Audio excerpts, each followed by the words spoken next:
Aloha once again, friends and family. Welcome back to the reading. I've got two more books already lined up to read that I think you're gonna really like. And then I've got another book I'm about to order, and that's gonna be the grand finale of all books that I'm gonna read. But right now we're finishing up Earth Changes, Messages from the Founders.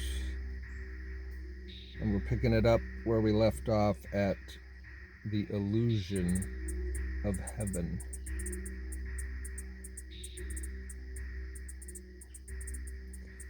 The Dark Dracos and Dark Orions, with the assistance of others within the Illuminati, are considering staging an event using sophisticated technology designed to simulate the rapture, a Christian term that refers to a distorted perception of the ascension. Some Illuminati members may appear in front of the masses as holographic projections, with the intention of fooling the people into believing they are messengers from God.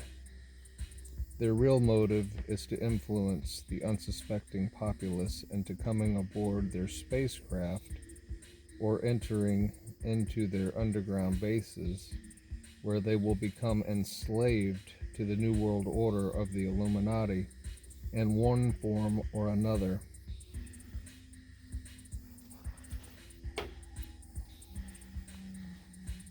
If enough enlightened Dracos and Orions expose this sinister plot, the Illuminati will be forced to come up with another scheme in their vain attempt to regain control of Earth. The Light Dracos are increasing in number on planet Earth. They are coming into embodiment by the thousands as the Dragon Children. They are the peaceful warriors. They will not tolerate war, conflict, poverty, and misery. They will team up with the Light Orions to help bring an end to the suffering on Earth. Although they are only about 10% of the Draco population, they have the backing of many benevolent groups, including enlightened Andromedans, enlightened Pleiadians, and enlightened Syrians. Phase-shifted ETs.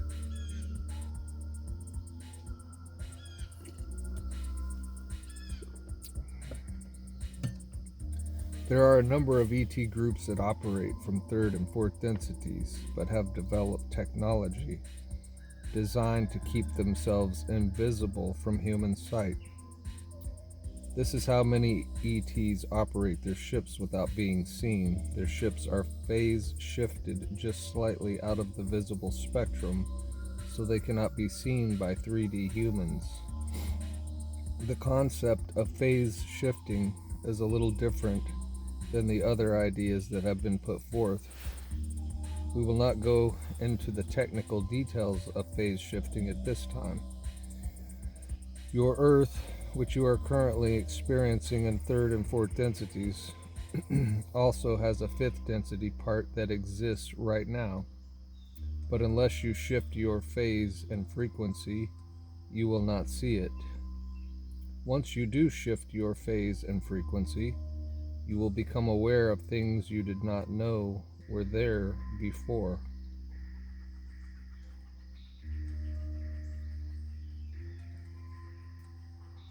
As you move into certain densities, you become aware of beings that have been there all along, that you were unable to see before. You will find that the fifth density world will look in some ways like your present world, but will be much more vibrant, and there will be things there that did not exist on the lower planes. As you ascend, you will become more aware of phase-shifted ETs and other life forms. 3. ETs influencing the Earth from the etheric realms. The role of the Sirians. One of the brightest spots in the light-dark drama unfolding on Earth involves the Sirians.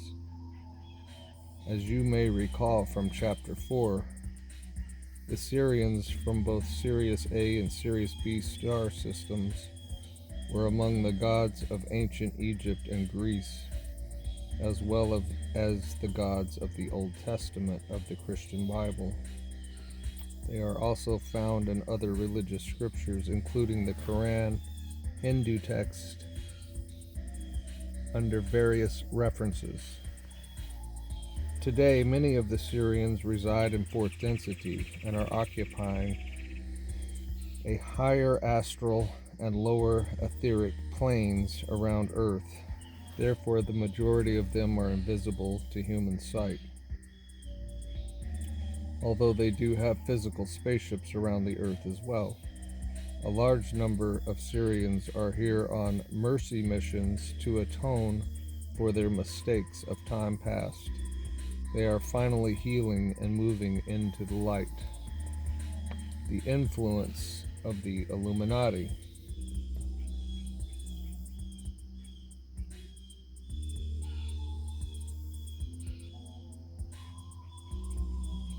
The Illuminati figures prominently in the events taking place on Earth because it is comprised of a combination of Dracos, Orions, Sirians, and Pleiadians, as well as a few Andromedans. The corrupted priesthoods operated mostly by Sirians became the secret societies of the Illuminati, including the well-known ones such as the Masonic Order.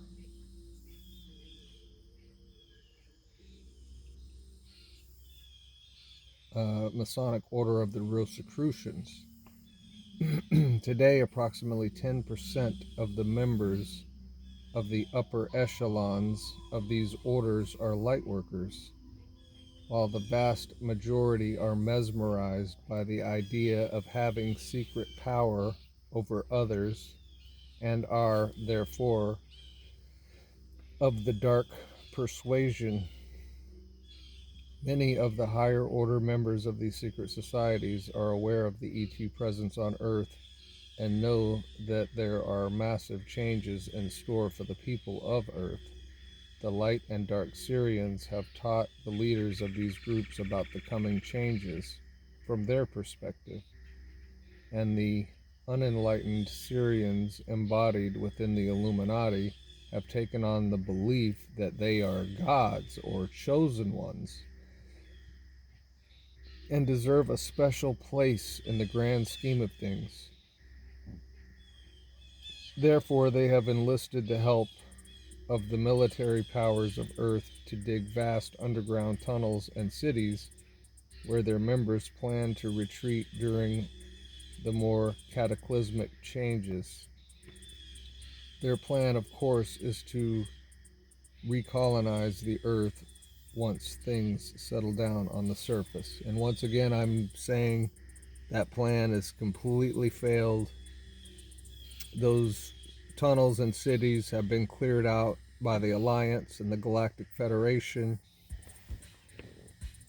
And we're going to know this soon.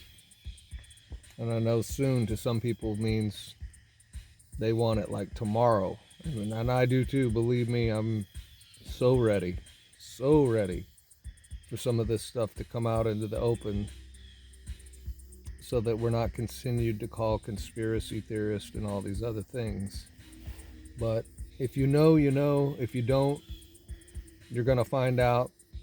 And I think most people are somewhere in the middle. You know, they want to believe it, they feel that it could be true, but they just don't have that knowingness about it. And that's probably why they listen to or read information that helps establish that within them, because it's really wonderful to have the knowingness that everything is going to be okay.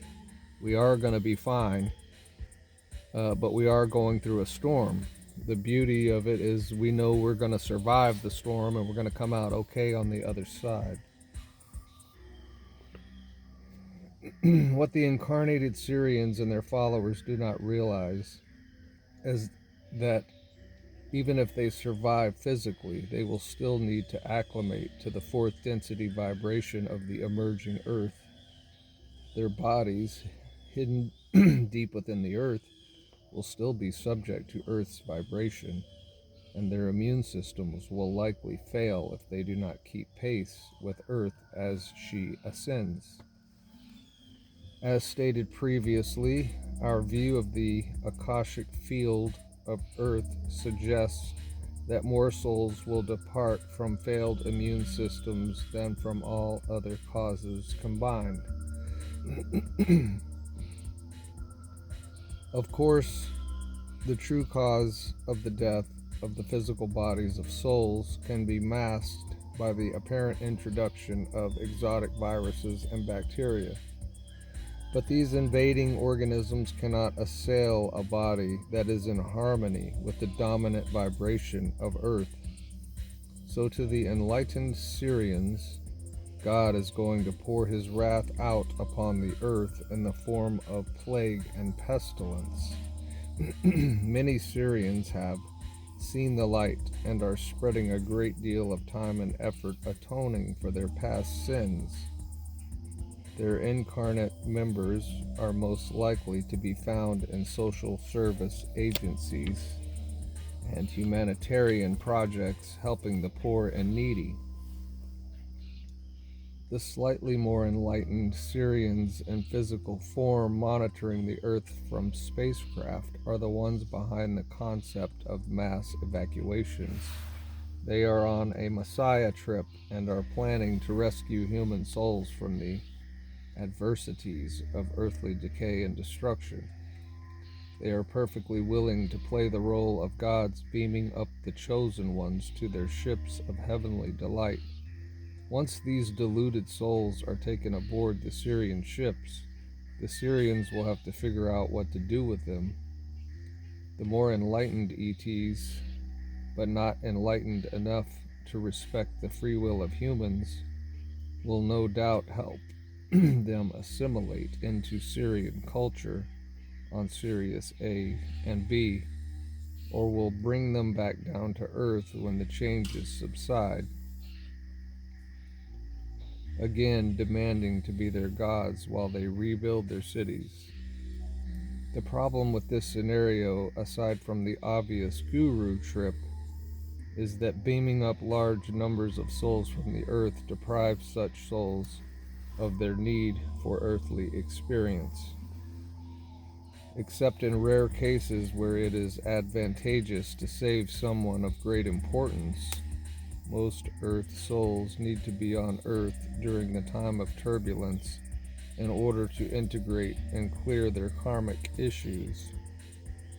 Just as most souls choose to go down with the ship of Atlantis, just as most souls chose to go down with the ship of Atlantis, a lot of souls will stay with the earth and perish physically during her changes. It is hard for the average human to understand the hows and whys of respecting free will.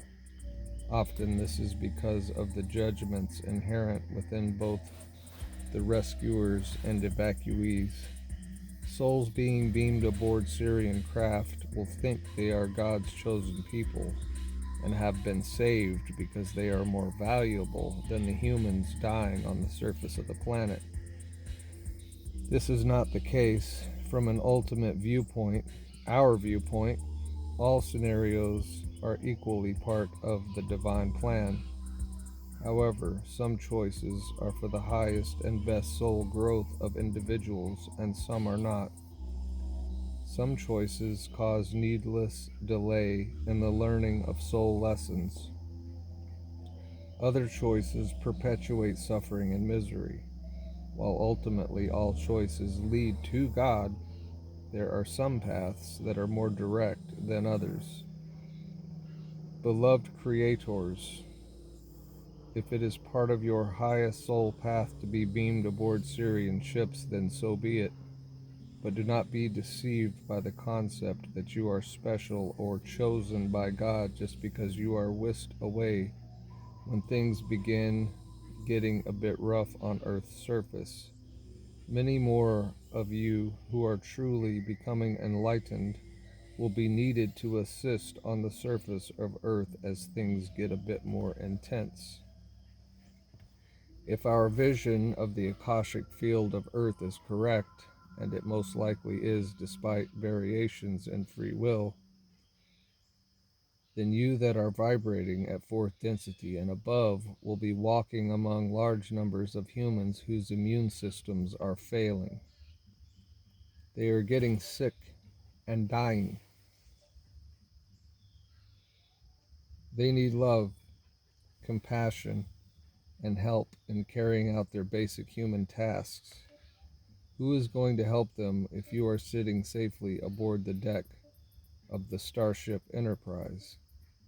We borrowed that line from a popular TV series of yours. The Syrians' attempts to atone for their past mistakes are admirable, but they have a long way to go before they truly understand and respect human free will. Offering someone your version of paradise might make you feel good in the short term, but it is for the highest and best soul growth of the one but is it for the highest and best soul growth of the ones you are saving? Another problem with the Syrian redemption plan is that there may be other less savory ETs taking advantage of the charity of the Syrians and further their own agendas. One group of Draco hybrids is anxiously awaiting the destruction of Earth and mass evacuation of humans so they can beam down and take over what remains. Others are busy dreaming up ways to deceive humans into thinking they are the good guys. As stated earlier, they might decide to stage what looks like a divine intervention, complete with mirrors, holograms, lasers, and projection screens to entice unsuspecting humans to come aboard their spaceships.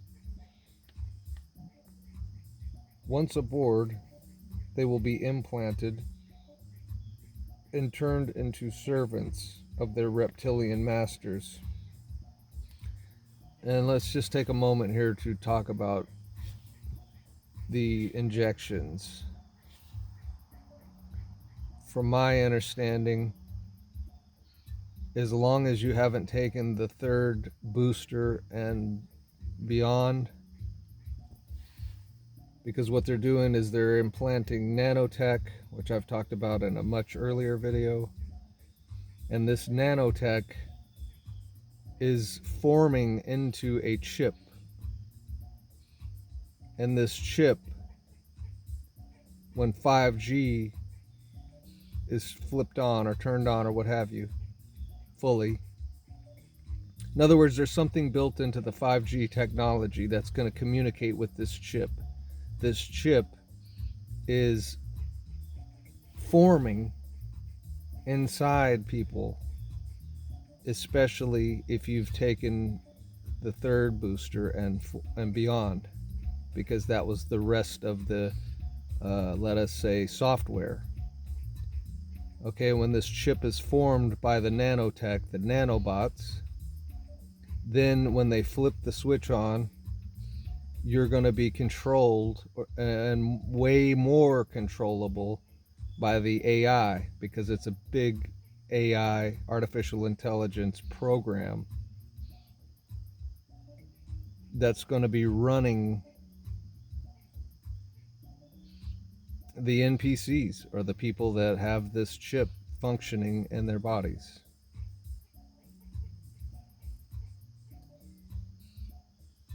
If you only got the original, you know what, and the first, if you got one of the first three only, you should be good as far as the chip aspect goes.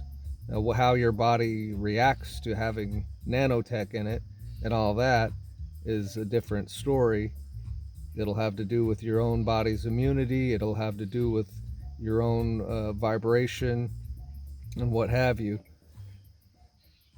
And when the split happens, which this book talked about earlier chapter, everybody that has this tech in them will be staying with the third density timeline, again controlled by AI. So I just wanted to add that as it's good news, really, because, well, it might not be good news for some people, but to me that was good news. You might be asking, with all of these elaborate plans to save or enslave us, how do we discern the right thing to do for our maximum soul growth and well-being? That is one of the reasons we intervene in the affairs of Earth at the end of each galactic and processional cycle. It is a great opportunity to dramatically advance your soul progress and do so in a loving and compassionate way.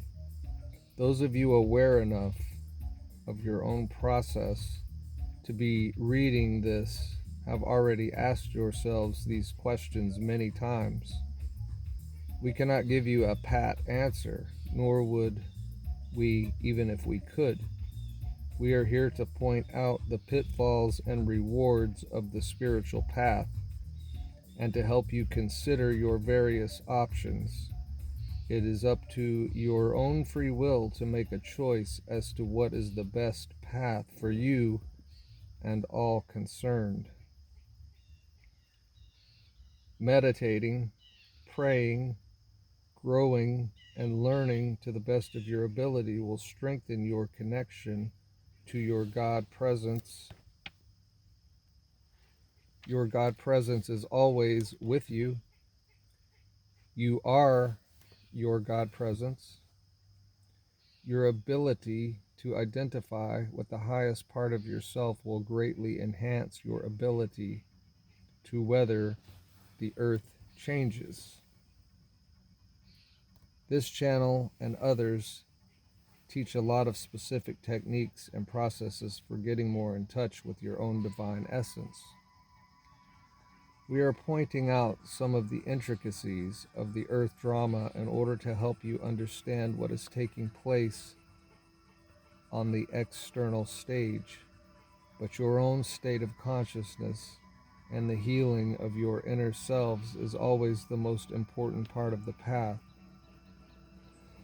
Most of the ETs associated with Earth are doing what they feel is the right thing for them anyway.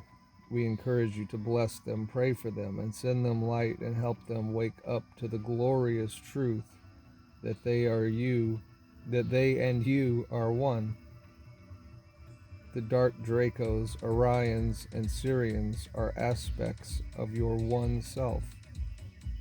Those aspects believe they are separate from the Creator.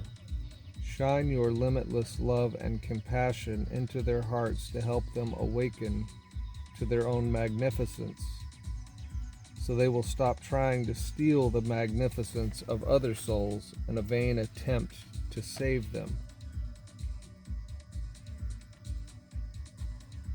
The fairy and elemental realms, and that's spelled Faerie,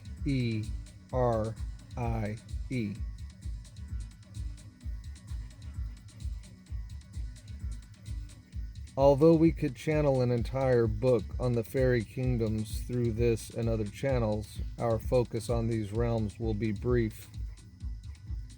As Earth ascends, you will be drawn closer to what this channel calls the higher etheric realms. This is where the nature spirits, fairies, sprites, divas, and other fairy folk dwell. As you increase your vibration and expand your consciousness, you will become aware of the spirits that are all around you. While it is possible to become more aware of the lower and middle astral realms, those realms will have less and less appeal to you as you move into etheric consciousness. Instead, you will be drawn to the loving and kind spirits of the higher astral and etheric planes, including most of the fairies and devas. You can call upon these helpers to assist you in feeling closer to the earth. They will help you anticipate climate changes and where you should be physically for the greatest comfort and joy. They will help you grow your gardens and find good drinking water. They are Earth specialists. They help Earth herself move into fourth density. While the etheric Earth is home to the fairy kingdoms and various other life forms, including sprites, divas, nymphs, and the like, some density models put the fairies in higher fourth density. The fairy kingdoms have been defined as fourth density by this channel and many others in order to not confuse them with the light body fifth density forms, which are generally more refined than most of the forms in the fairy kingdoms.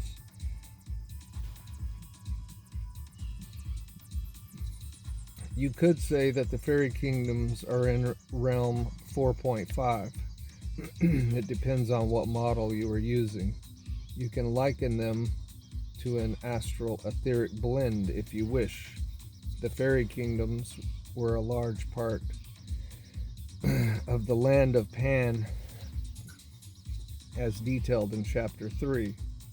They have continued to exist for millions of years, helping behind the scenes. Their function has primarily been to assist Mother Earth in resonating balance and to assist the animals and plants in their process of evolution. Their role is not expected to change much.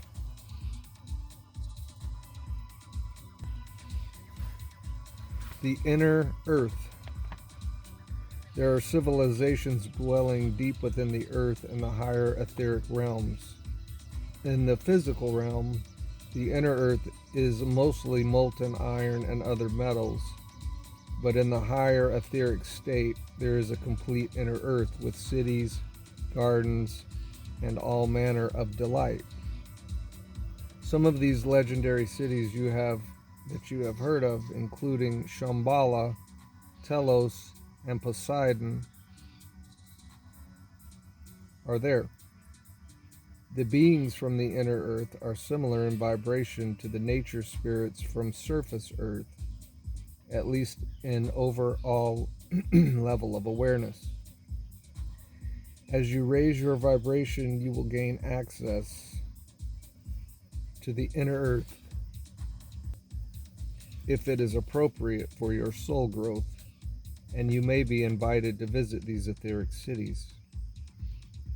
These inner etheric beings are not to be confused with the physical beings who hide in tunnels and caverns within the earth because they are afraid of the earth changes happening on the surface. 4. Higher density beings temporarily on earth.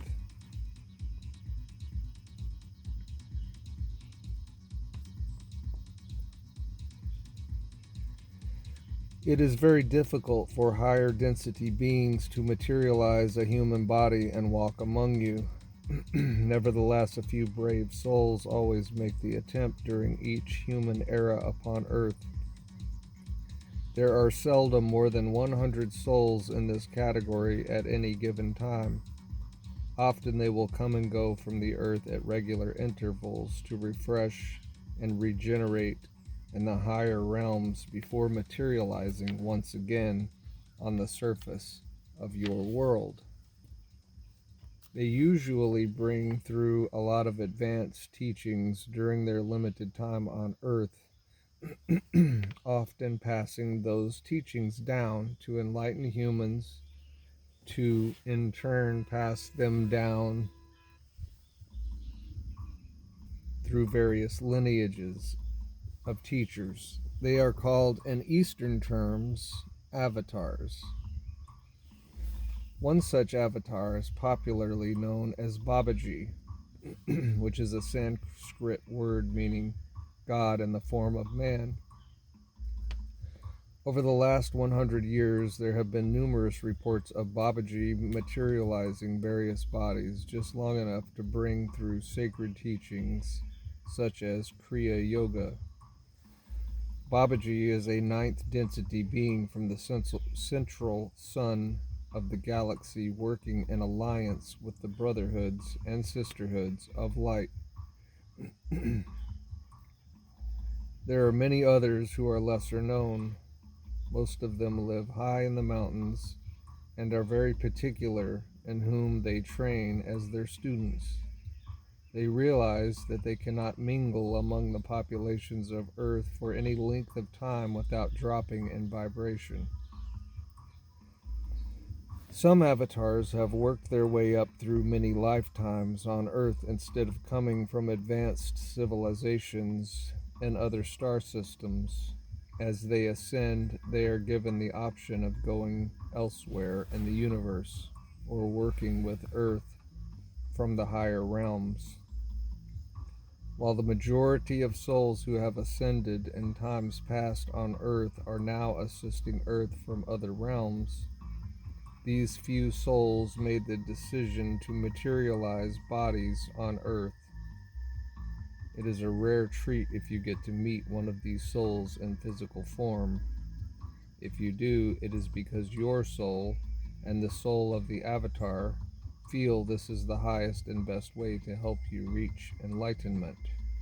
5. Walk-ins and soul transfers.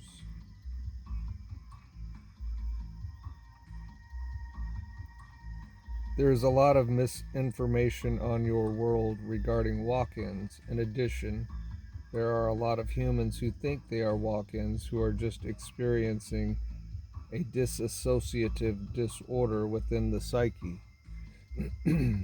True walk-ins are quite rare, almost as rare as avatars. Walk-ins generally fall into 3 categories. 1. Voluntary soul transfers. 2. Involuntary soul transfers. And 3. Partial soul transfers. Voluntary soul transfers.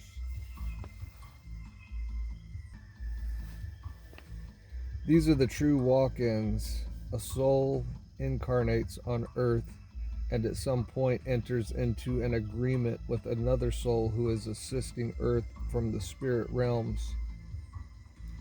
The souls decide to trade places. The soul in the spirit realms descends into the body of the soul who has incarnated on Earth. The incarnated soul then leaves the physical body and enters the spirit realms. The soul entering and existing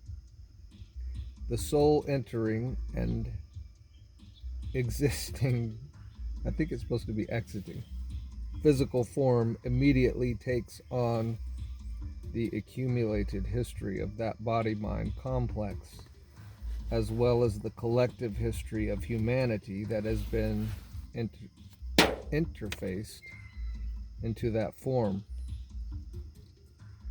Things get a bit tricky when it comes to the ego and personality of the existing human form.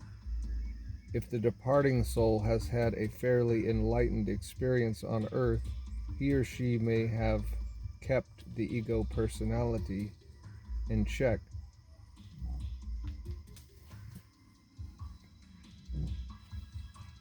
Using it only to help blend into the masses of humanity without causing undue conflict. In that case, the incoming soul will assume many of the characteristics of the departing soul's ego personality, with some inevitable modifications. The ego personality is developed as a result of the interaction of the soul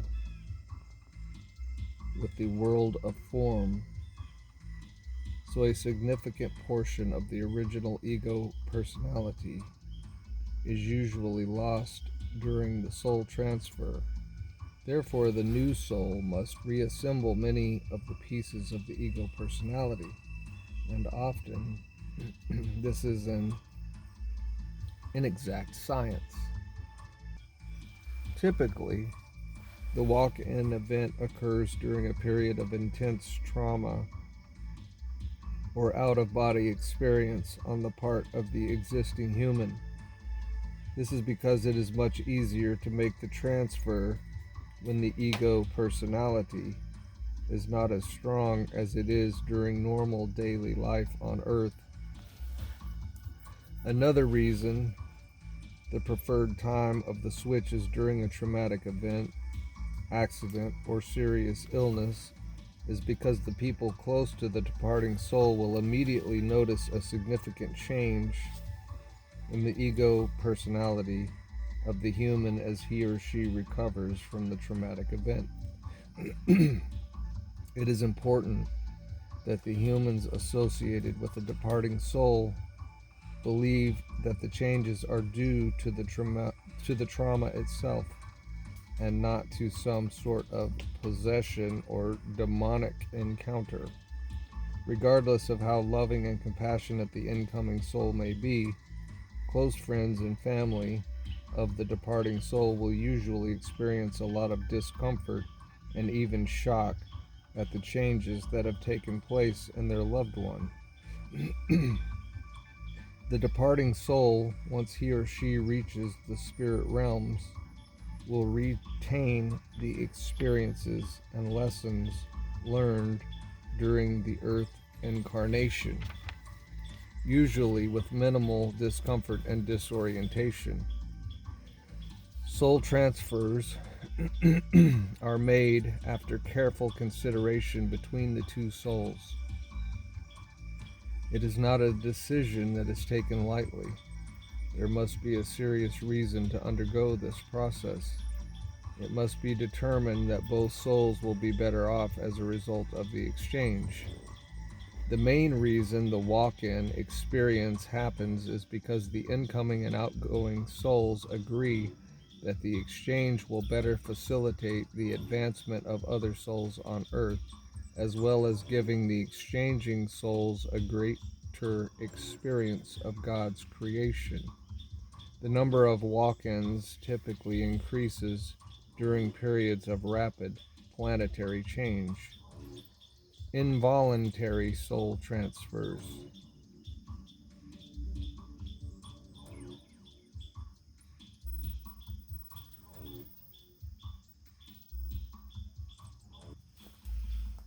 When a soul from the higher realm enters the body of another soul having an earthly experience, the soul originally assigned to the human body on Earth must move aside to some extent to allow the incoming soul room to navigate within the human body. In full trance channeling, this is accomplished for temporary periods of time, usually a few hours at most. In some rare cases, the outgoing soul is unable to get back into the body, and the incoming soul simply takes over without prior arrangements. In essence, this is an example of full trance channeling where the channeling never ends. Instead of a few hours in the body, the incoming soul spends the rest of the body's lifespan there. From an ultimate point of view, you could say that the two souls had an unconscious soul agreement to have this experience, but it is possible that this arrangement started out as an unconscious mistake. Of course, some trance channels might consciously plan this, in which case it is not involuntary, but generally, if it is an unconscious transfer, the experience is highly traumatic for the departing soul.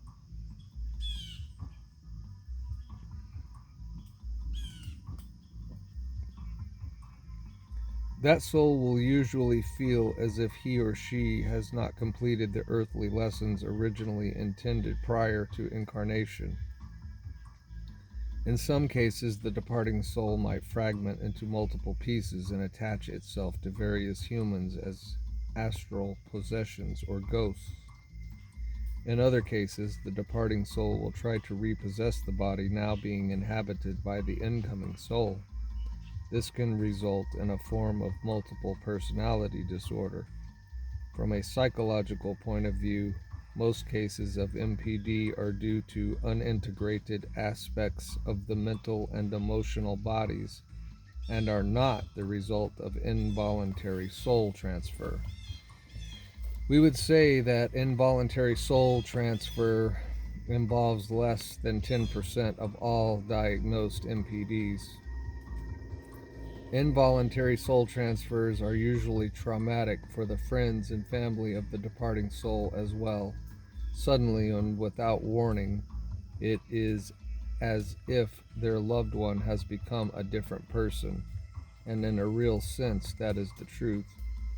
Involuntary soul transfers are rare, but because they do occur, we have included them in this discussion of walk-ins.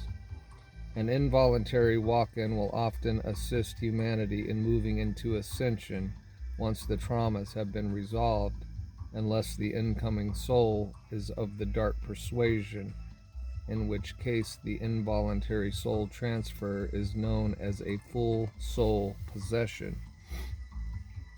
However, often the incoming soul has enough awareness to offer some level of assistance in awakening humanity, but not enough awareness to be able to reverse the process and restore the body to the departing soul.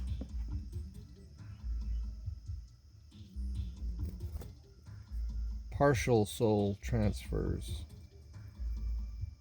A partial soul transfer occurs when one or more aspects of the self of a soul change places with one or more aspects of another's soul's self. The most common form of partial soul transfer occurs in astral possession. In astral possession, the astral level of a soul is taken over by the astral level of another soul. This rarely serves either soul in the long run, but it might prove to be a valuable lesson on some level. The disadvantages often grossly outweigh the advantages. Astral possession can only happen when there is a relatively high level of unconsciousness on the part of the incarnated soul. The possessing soul usually feels incomplete or inadequate and believes that inhabiting a physical body will somehow fill this void. Astral possessions are the most common way the Dracos take over human bodies.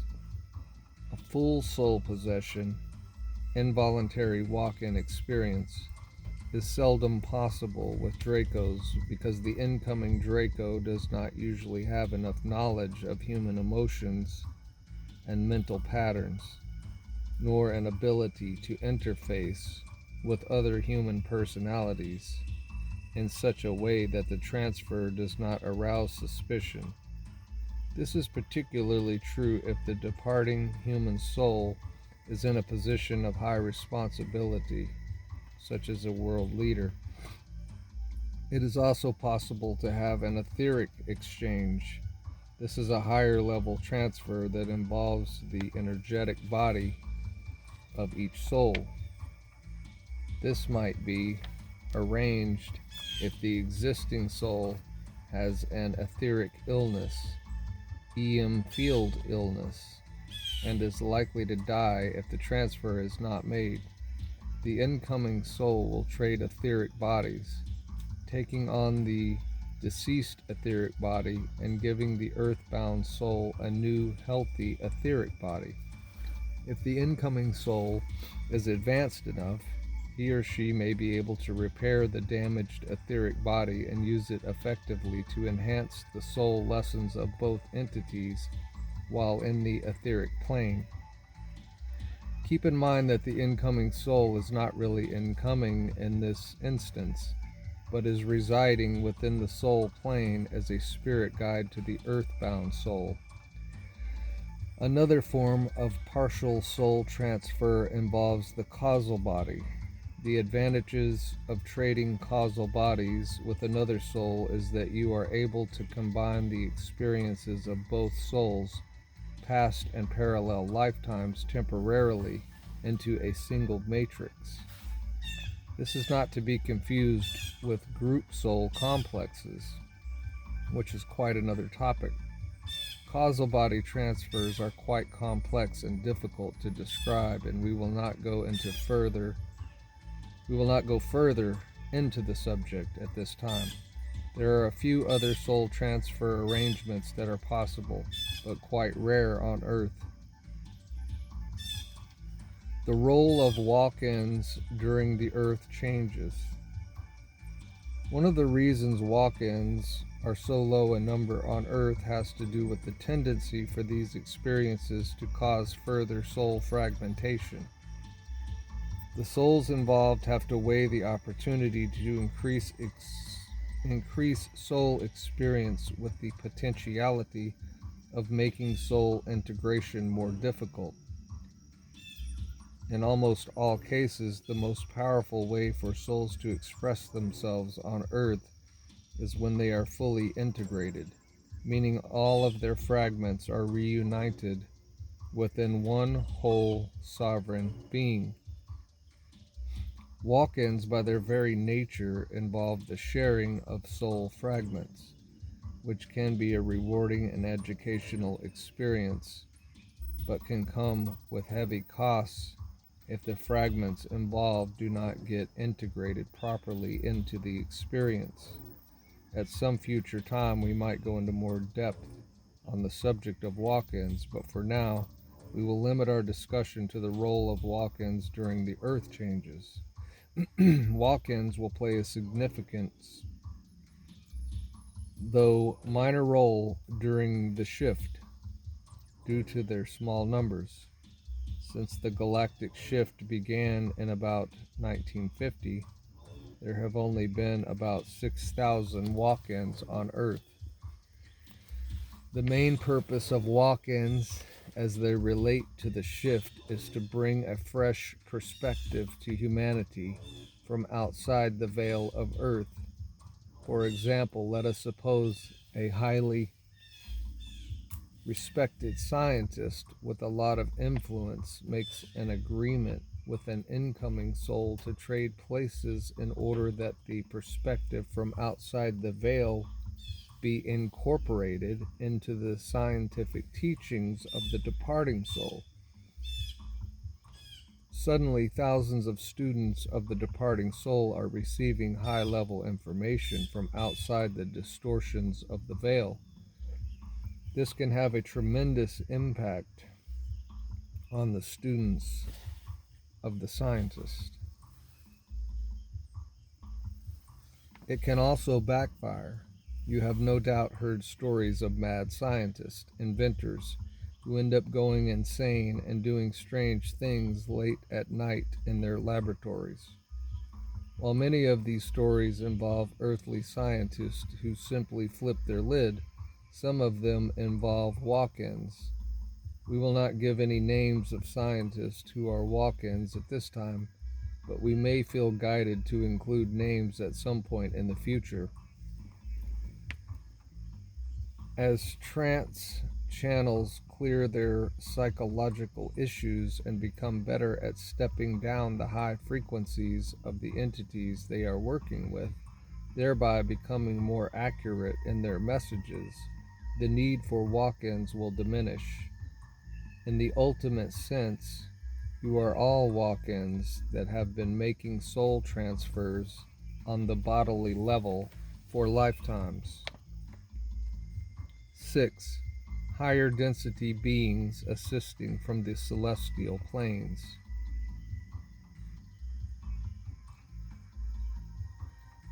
There are many groups of higher density beings currently assisting Earth. Below we will detail the most prevalent and far-reaching ones. the Galactic Federation, Great White Brotherhood, and angelic orders.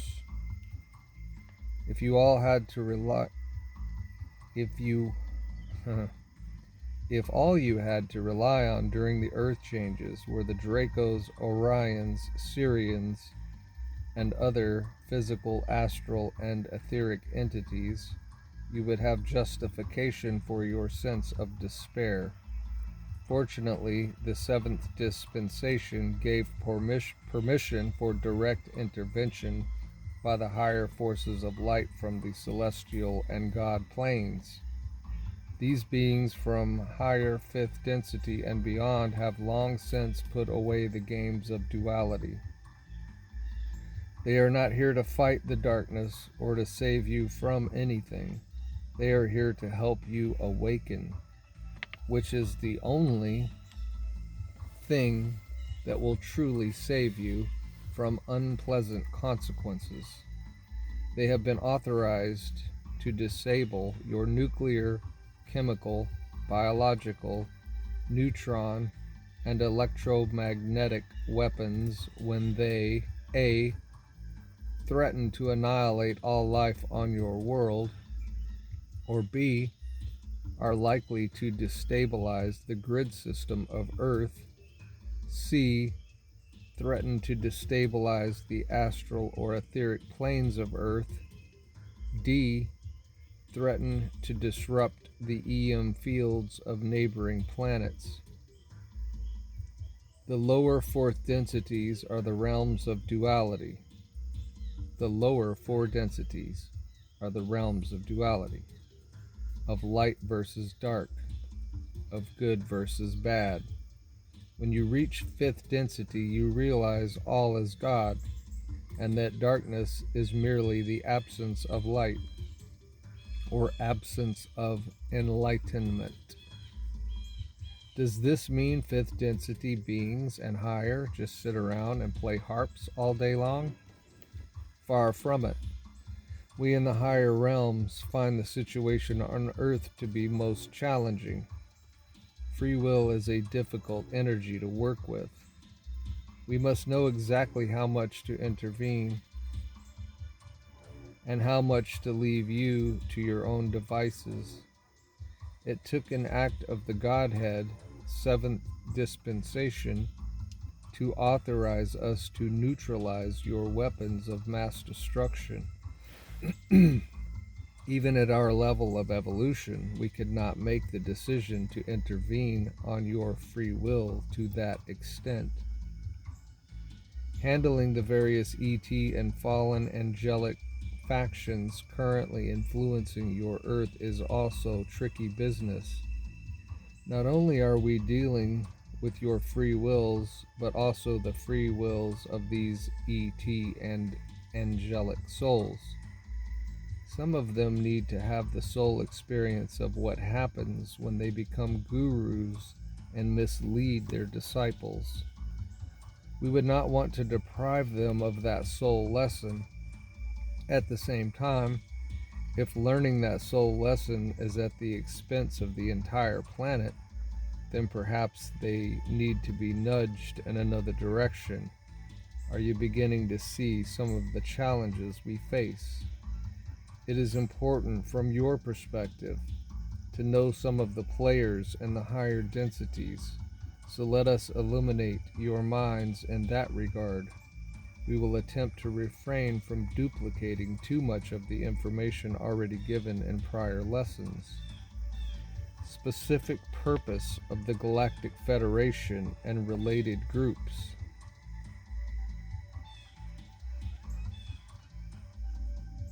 In Chapter 4, we introduced the Galactic Confederation, but omitted a decision of its various factions and their roles in helping Earth. Allow us to get more specific now. The purpose of the GC's presence around Earth is to help struggling planets and the souls residing upon them to awaken to their true magnificence as children of the Creator. The smaller groups within the GC, such as the Ashtar Command, work with specific humans to bring the principles of the CG into greater awareness on Earth. Due to the extensive presence of the GC and its smaller factions, they have the ability to monitor the governments and militaries on Earth to such an extent that they are the best group suited to implementing the divine intervention directives. The purpose of the Arcturians' involvement with Earth is to bring enlightened sciences to Earth and to oversee the EM grid system of the planet in order to minimize the cataclysmic events during the galactic shift. They are working with fourth density Pleiadians to balance specific ley lines and vortexes. The Arcturians have never become embroiled in the various karmic lessons and disputes common to the Syrians, Orions, and Dracos. Their motivation for assisting Earth comes purely from unconditional love and a feeling of kinship with humans. Many of the more enlightened souls now incarnating on Earth have Arcturian DNA as part of their soul matrix. The purpose of the work done by the 4D Pleiadians is to assist the Arcturians and the GC in helping stabilize the EM fields of Earth during the shift.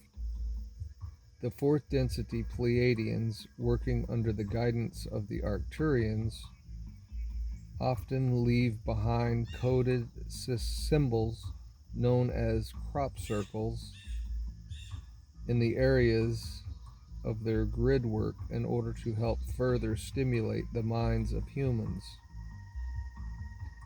The purpose of the presence of seventh density Pleiadians is to bring genetic and biological knowledge to the people of Earth in order to help them ascend into fifth density crystal light bodies. They also work with the fourth density Pleiadians to help balance the grid system of Earth.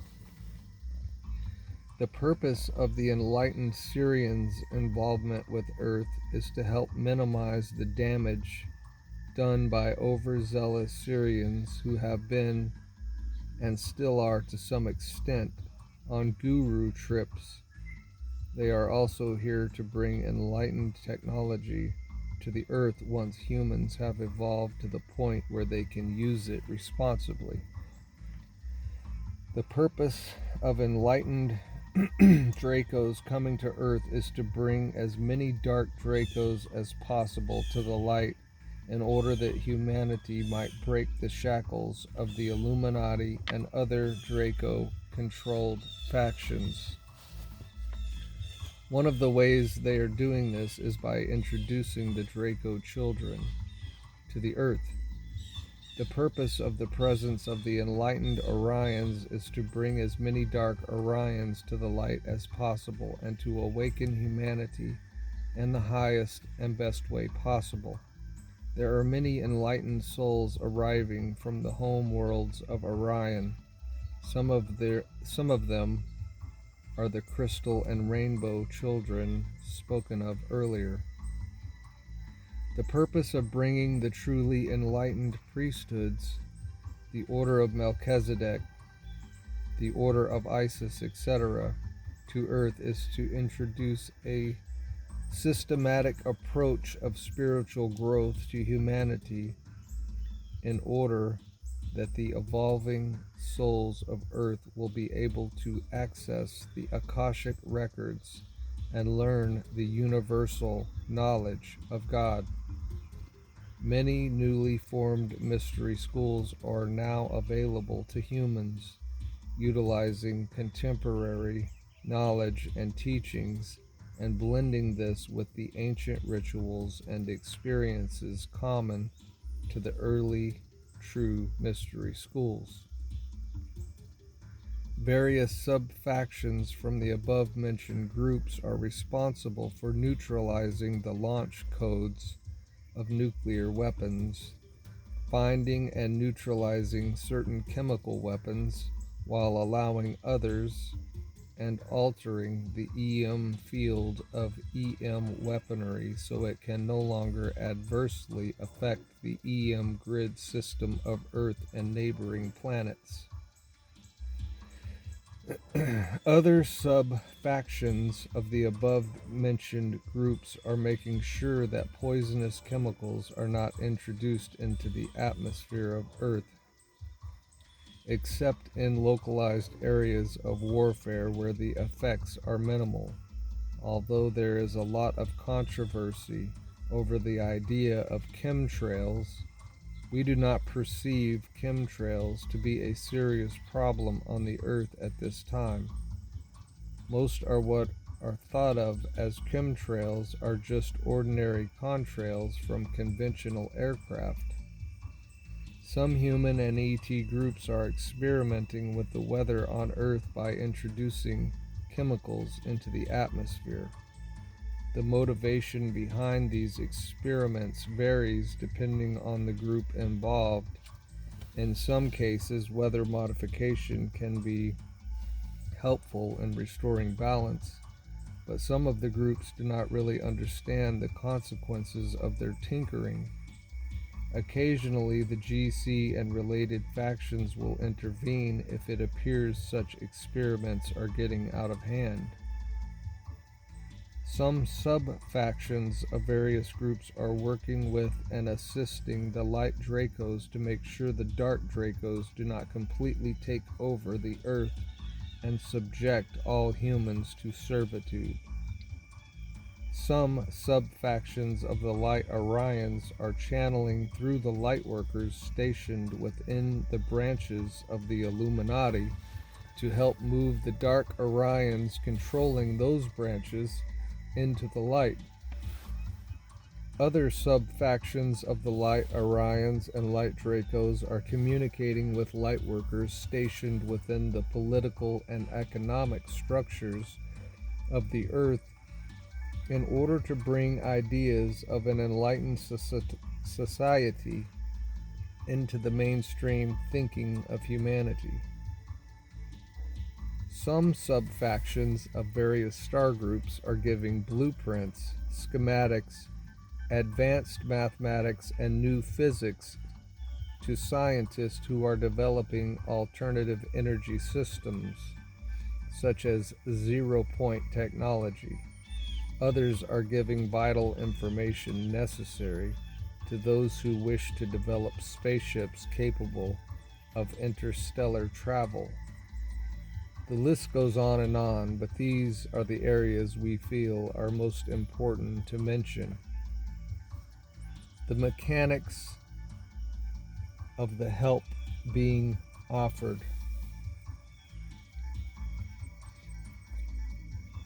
In addition to the general tasks and responsibilities outlined above,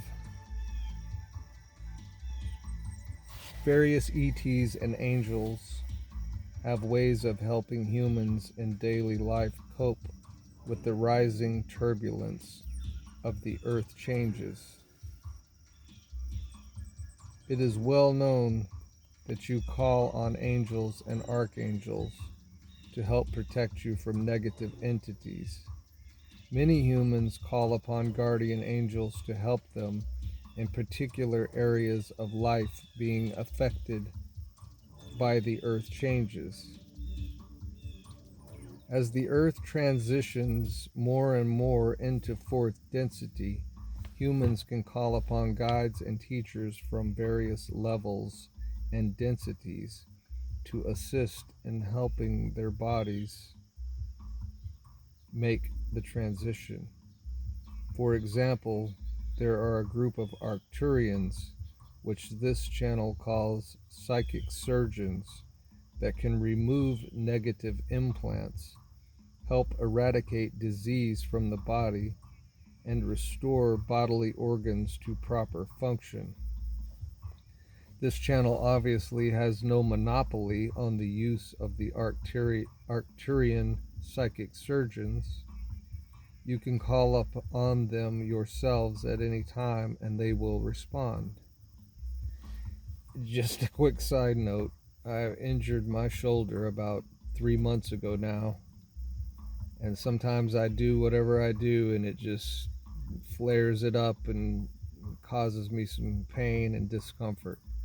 And so the other night, when I went to bed and it was really hurting me, I did that. I called on the Arcturian energies to come in and help, restore and rebuild and heal whatever's going on.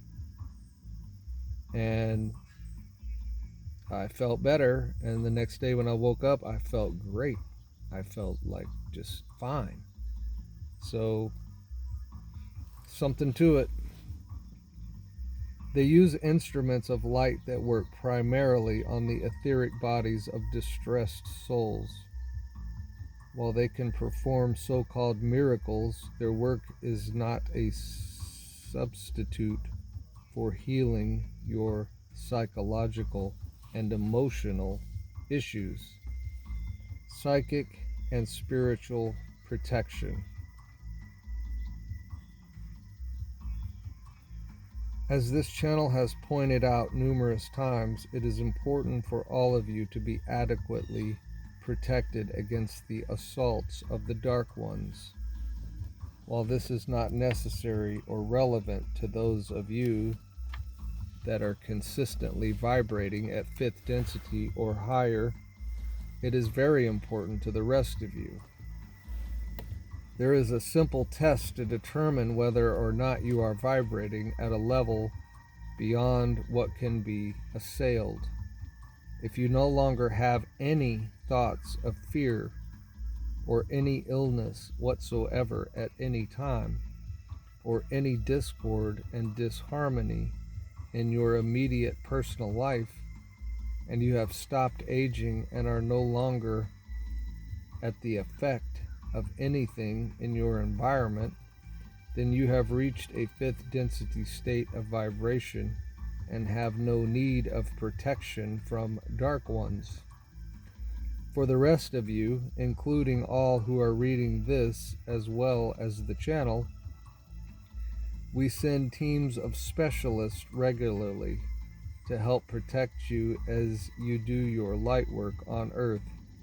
For example, before this channel works with a client, he always asks that all those who assist or influence him in any way be 100% of God's loving light. He only works with guides who meet this criteria.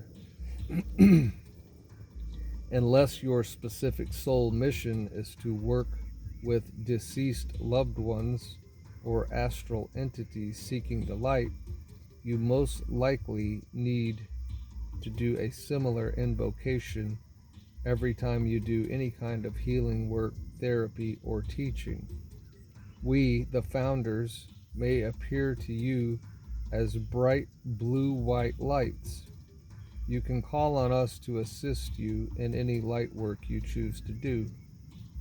We will send a part of our energy field to assist you as appropriate. We suggest you treat your guides and helpers the same way you would treat any earthly physician or consultant.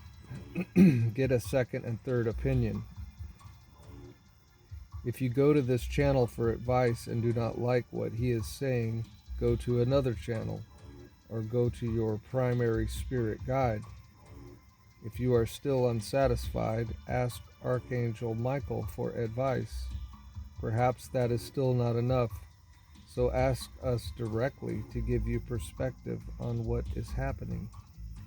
One of the primary purposes in giving this lesson is to help you tune into our specific vibration, our energy signature, so that it will become easier for you to contact us in a consistent manner if you feel a resonance with our energy.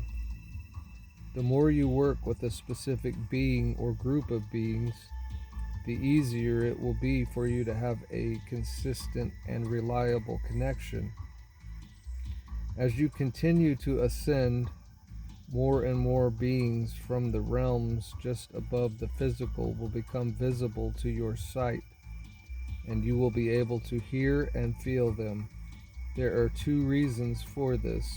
One, your realm is drawing closer to theirs, and two, as you ascend, your physical senses become sharper and more refined.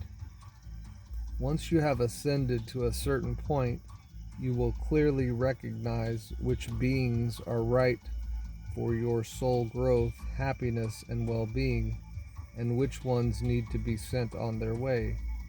A day will come when you will be free of the need for psychic and spiritual protection.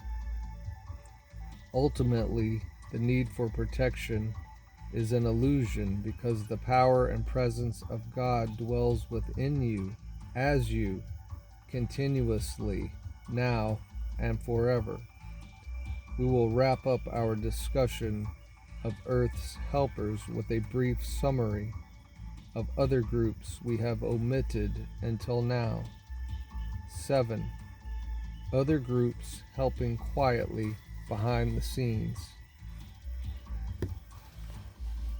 Since the 1940s, there have been over 24 ET civilizations that have visited the Earth.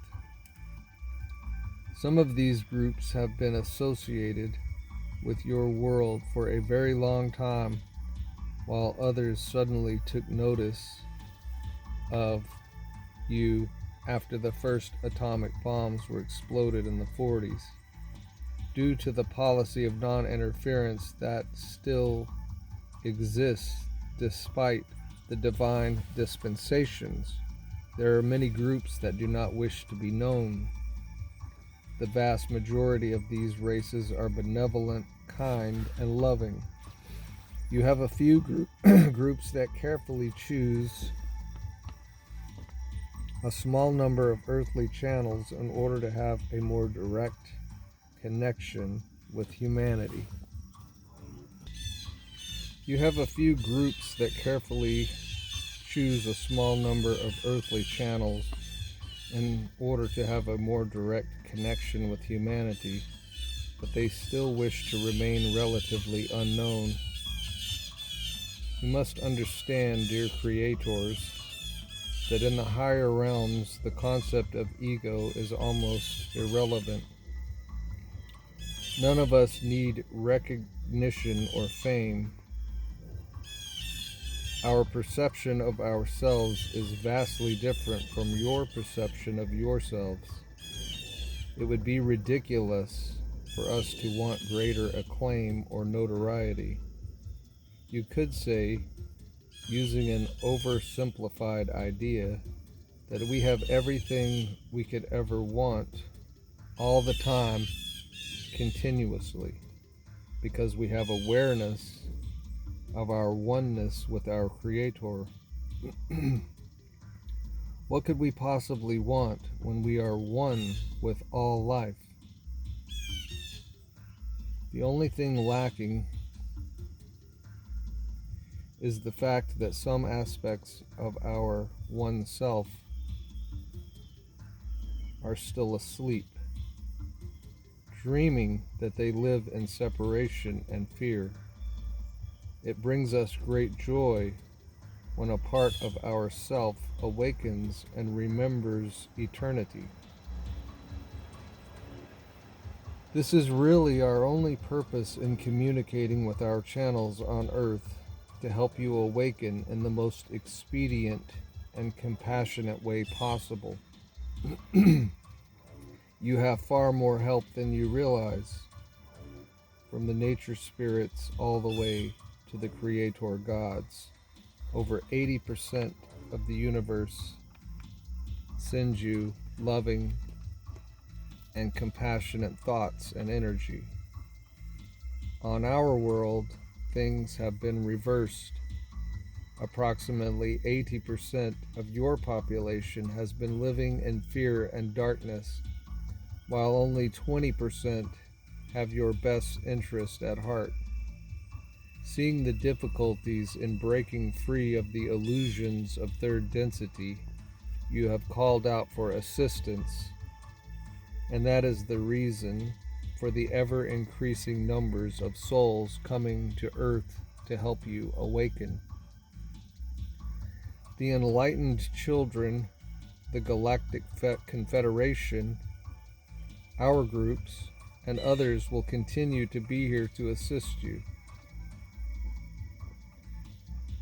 All you need do is ask, and we will offer you our insights and advice.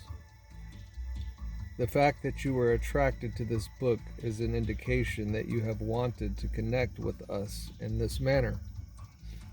As stated by numerous spirit guides of this channel and others, we will not and cannot do everything for you, but we can point you in the right direction and help dispel the barriers and blockages to your soul growth and well-being. 8. Future versions of yourself coming back to help. The nature of timelines. The universe is not linear, although there are linear timelines that run through the fabric of eternity. As a soul, you have explored many of those timelines, not necessarily in any kind of order. Order implies time, and when you are in the part of yourself that is beyond time, the idea of a sequence of events becomes meaningless. In essence, everything is happening now, including your so-called past lives, parallel lives, other self lives, etc. Ultimately, you are God choosing to express through individual human bodies. As an individual soul, you are a unique part of God expressing through the body whose eyes are viewing this page. Although it may seem impossible to your surface mind, it is possible to view reality through the eyes of any of God's creations. This is, of course, only possible when you are not perceiving life from the viewpoint of the ego. The ego is necessary in your world in order to function as human individuals with seemingly separate bodies. However, your consciousness does not need to be identified with the ego. It is free to travel the cosmos and explore other realms and lifetimes. Many of you that are here on earth now have already been through spiritual ascension many times. In some cases, you have explored future timelines and have come back in time for the express purpose of participating in the galactic shift on earth. As stated before, the past and future are not set in stone, but consists of an infinite number of possible and probable realities. The realities given the most energy and attention, or that are believed by the greatest number of souls, are the dominant timelines. The reason for reviewing the nature of timelines is to explain how some of the human and non-human beings associated with Earth arrived here from the future. Not all of them are evolving in the same timeline as Earth. While this can be confusing to your linear minds, it makes sense when viewed from a higher perspective. More on timelines.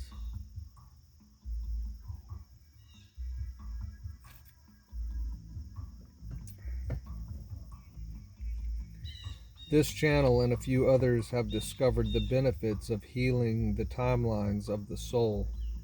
One of the ways this is accomplished is by traveling through time to assist those aspects of the soul that seem to be stuck and not moving forward, while ultimately this is an illusion because time is an illusion.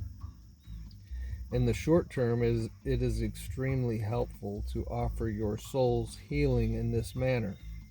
As stated above, some of the ET visitations you are experiencing are actually future versions of yourselves and others who have come back in time to be of assistance.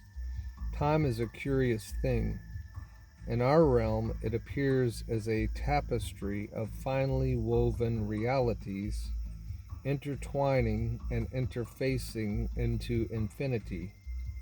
You can see we are having difficulty finding adequate words to describe this in your language. Your mental state is based on what you call linear reality, or the seeming progression of events through a time-space medium. The nature of psychological time is where things get confusing for you. For example, you have a mental construct that tells you what 5 minutes feels like. You can imagine what you were doing 5 minutes ago, and it seems to have a continuity to it. Yet from a higher perspective, that continuity is an illusion. In truth, all time is happening now.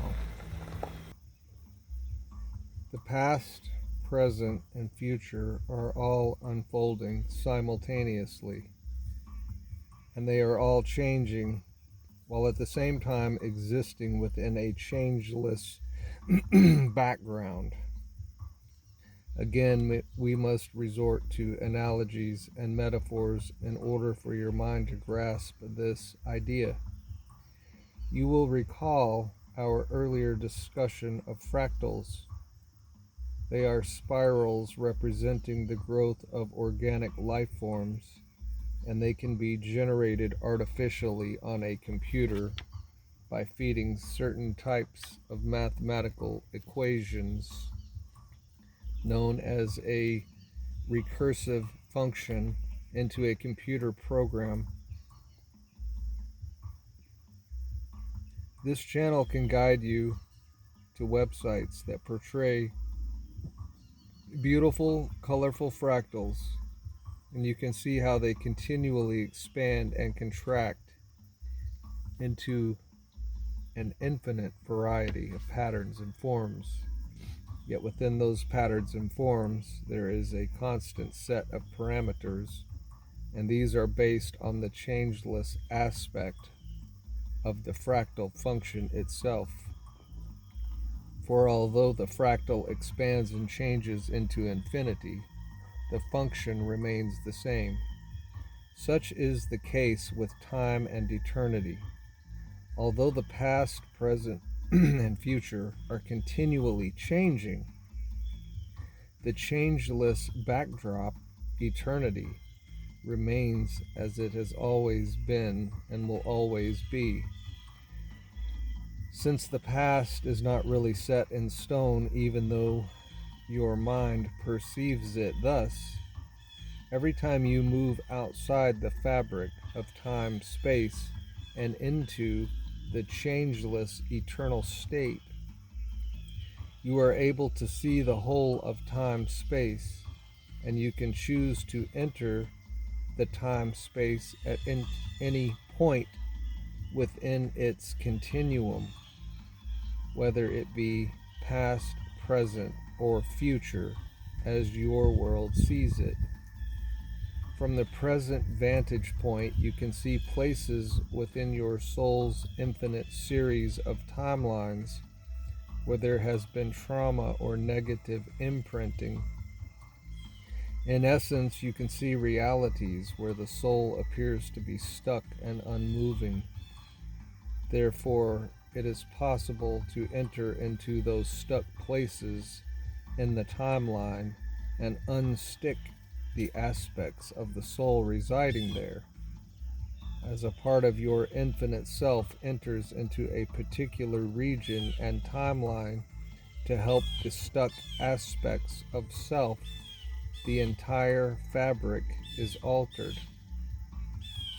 In your sci fi movies, you have the idea that if you change the past, the future changes radically and in paradoxical fashion. For example, you are familiar with the idea that if you were to go back into the past and make a change that causes your mother to die before conceiving you, then you would cease to exist.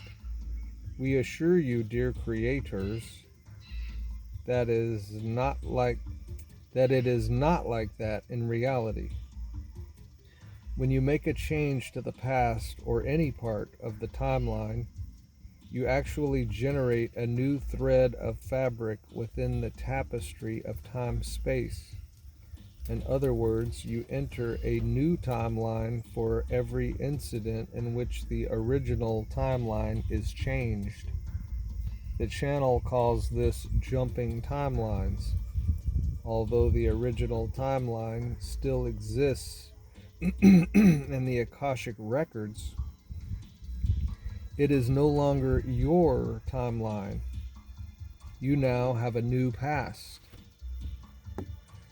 When you go back in time and give one of your past selves a healing, you now live in a new timeline that includes the experience of having your past be healed. Your psychologists have a process called reframing, which is similar to what we are talking about, but more on a mental level. When the past is changed on a purely mental level, it simply changes your way of viewing the past rather than significantly altering the timeline. In order to actually change the past, you must access what is commonly called the causal body. This is the aspect of the soul that remains aware during and between lifetimes and that carries experiences forward from lifetime to lifetime. To make a change in real time, it is usually necessary for you to enter a deeply meditative state, or theta or delta brainwave state, in order to remove as many distractions as possible. A brief technical explanation of timeline healing follows. If you want more information after reading below, we suggest you contact the channel. The Akashic medium is an electromagnetic stratum that records all possible and probable timelines. When a soul journeys back in time and changes the past, the original past is recorded in the Akashic records and is available to be explored, along with all the new timelines generated as a result of the journey.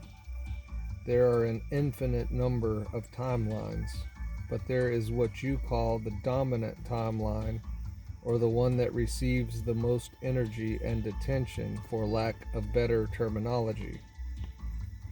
You have an infinite number of past selves, both in this lifetime and other lifetimes. Every moment of creation generates another self, and there are an infinite number of moments in creation. When you choose a particular past self, particular moment in creation, and decide to bring your awareness there by traveling through time, that past self may or may not have an experience of being visited by your future self. If the past self is quite aware and clairvoyant, he or she will likely experience a visitation, often in the form of an angelic image. In this channel's work, he often advises the client to tell the past self that he or she is receiving a visitation by an angel of God. This is because that may be the only way the past self can relate to the experience. On rare occasions, the past self can be informed that the visitation is by a future version of itself. Some clients are able to recall when reviewing their past in a linear manner, having had a visionary experience in the past that exactly corresponds to the time period being reviewed by the future self. The channel calls this closing the time loop. There have been a number of UFO ET experiences by humans in which the humans have concluded or have been informed that the beings that visited them came from the future. Some of these contactees have concluded that the beings from the future were versions of themselves. Because the past and future are not fixed, these beings are helping change your anticipated future by making these visitations.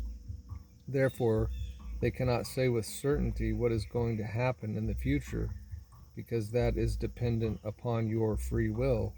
You can accept or reject their advice, and it will change the outcome. Remember, even their present reality is not fixed. There are some checks and balances on this process. When you make changes to various timelines, especially in the past, you cannot violate the free will of the souls residing in those timelines. For example, you cannot journey back in time and prevent the sinking of Atlantis, because a tremendous number of souls chose to have that experience in order to learn from it, and you are not allowed to deprive them of that experience. Nevertheless, every time you journey back to Atlantis and make changes there, you are creating an alternate timeline for Atlantis. As an example of how souls receive healing as a result of time travel, a lot of you were embodied in embodiment during the time of Atlantis, and many of you carry guilt regarding the events that transpired there in the dominant timeline. Some of you knew that the continent was about to be destroyed, but felt powerless to prevent it. Others felt directly responsible for the death and destruction that ensued. As stated in an earlier transmission, the main lesson of Atlantis involved reaping the consequences of being out of balance within the levels of self. Atlanteans were extremely mental and intellectual and had largely suppressed their emotional bodies. This imbalance between the mental and emotional bodies was the primary cause of the destruction of Atlantis. The invading Orions and the resulting explosions of the crystal generating stations were secondary causes. Had the Atlanteans developed their intuitive faculties sufficiently, they would have become aware of the true intentions of the Orions before it was too late. In other words, the Atlanteans would not have been hoodwinked into believing the Orions had their best interest at heart. In Lemuria, you had the opposite issue. The Lemurians were highly developed emotionally and intuitively, but lacked the mental and intellectual knowledge necessary to protect themselves from the sudden change in climate precipitated by the comet that brushed the atmosphere of Earth. Had they been open to technological ideas, they could have built shelters capable of carrying them through the ice age that followed the comet. In the present age on Earth, you have the opportunity to come into true balance between the head and the heart, thereby completing the lessons that were partially learned during Atlantis and Lemuria. Going back in time to help your past selves is most effective if you bring the knowledge you have now with you.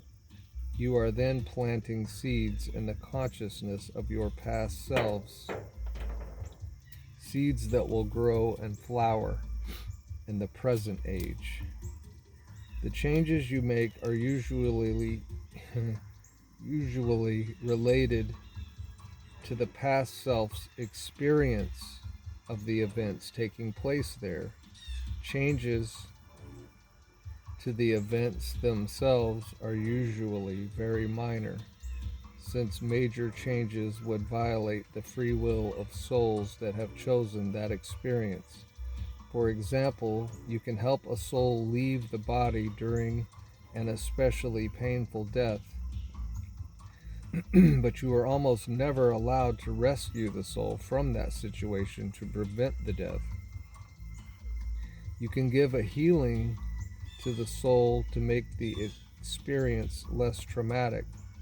This is sometimes what is taking place when souls see angels from God coming to take them home during the death experience.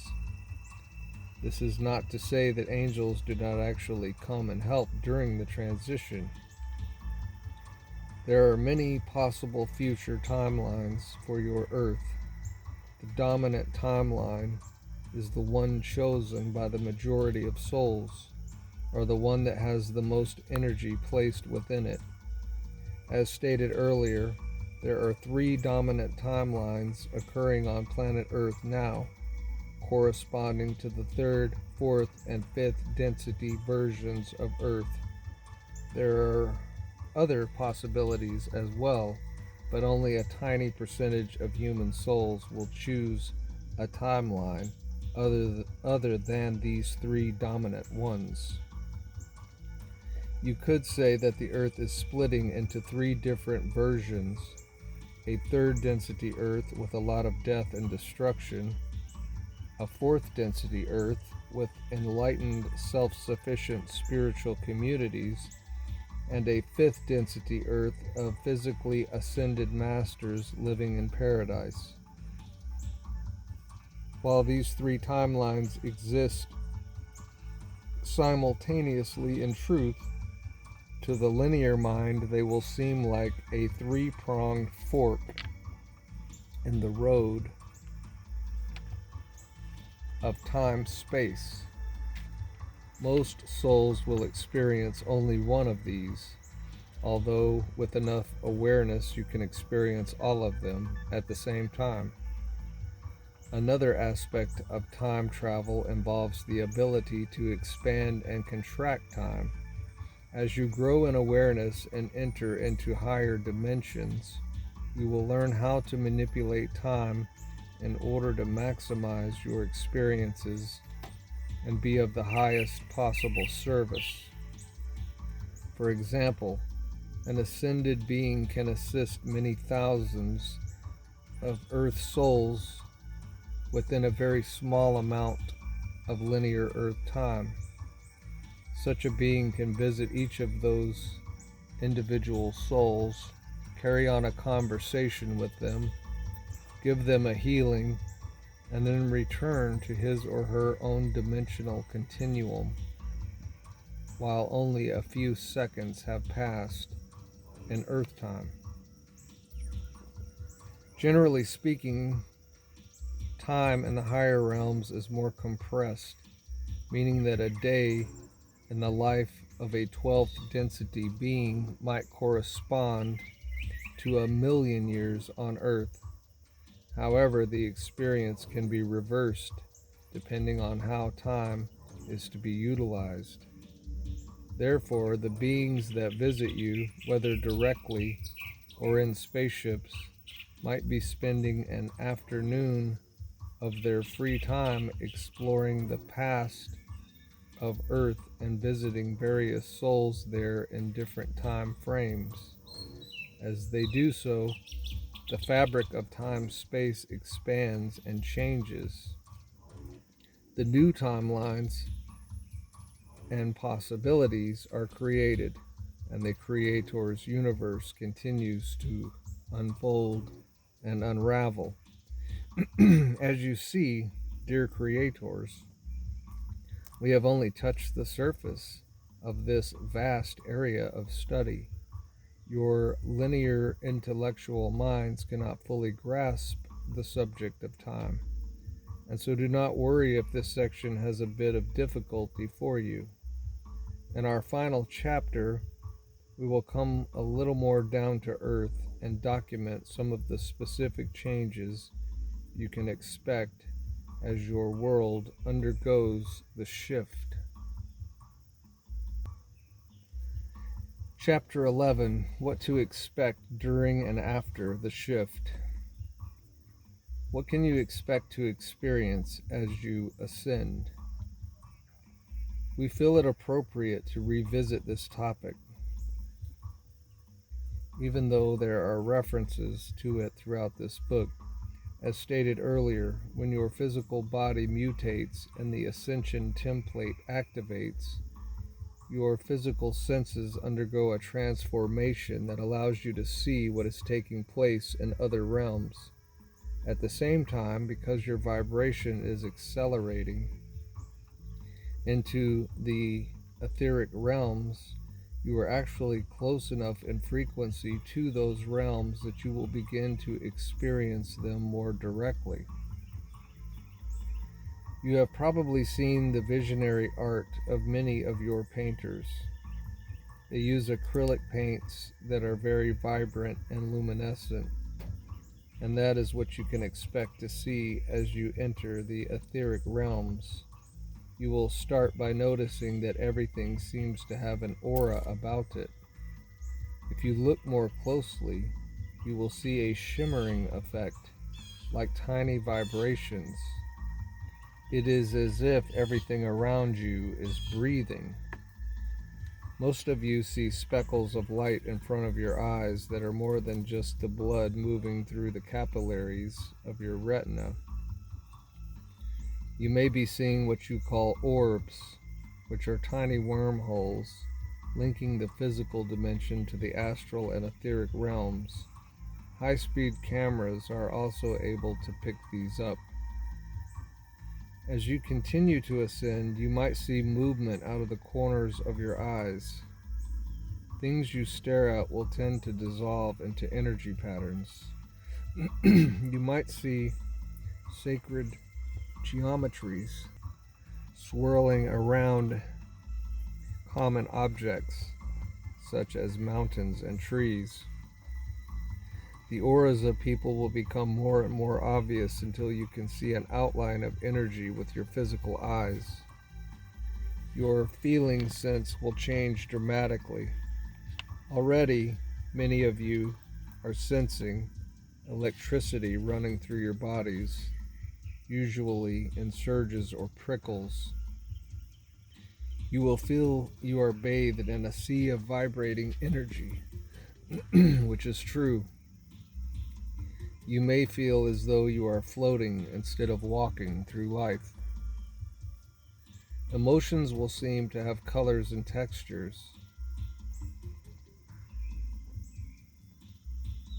You will notice the effect of emotions on your aura and the aura of others. You will instantly feel the strong emotions of others the minute they walk into the room, and you will see the room bathed in the light of their emotions. Your sense of time will change. Hours may seem like minutes, or minutes may seem like hours. You will find that you always have enough time for the things that are really important to you, but never enough time for the things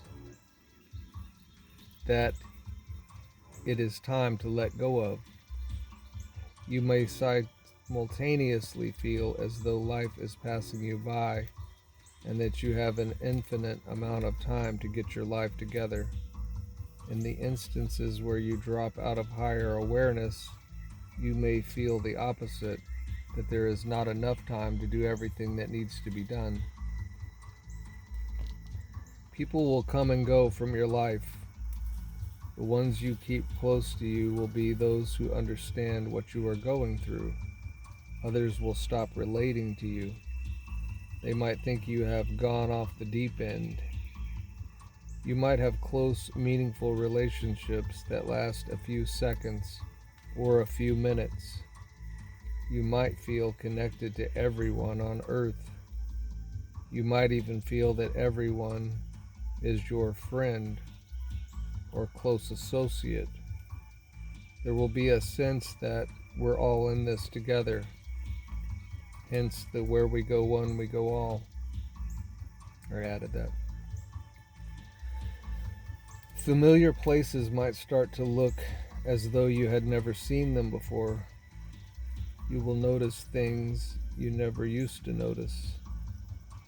As your consciousness ascends, you will have a greater appreciation for the little things in life, such as a blade of grass or the dew on a spider's web. You will feel a sense of oneness with everything you behold and feel. You will be able to communicate with a rock or a plant, not in the spoken language, but with the instantaneous understanding. Your telepathic abilities will increase. You might find yourself telepathing with souls frequently, even if the lower selves of those souls seem to be unaware of what you are doing. You might realize that you have not said something out loud, but said it telepathically instead. With others who are quite aware, there will be an unspoken knowing and recognition that needs no words. Your psychic and intuitive abilities will continue to increase. You will know where you are needed and where you are not. You will learn to recognize when guidance is coming from the highest levels of being and when it is not. Although you will most likely learn to feel safe and at home wherever you are, you will be guided easily and effortlessly to the place that is right for you. It will simply not feel right anymore to be somewhere that you are not needed or that is unsafe. You will begin to hear sounds that were once out of range, including a variety of high-pitched whines and low-pitched hums. Eventually, you will hear what some mystics call the music of the spheres, which is sort of like the sound Om.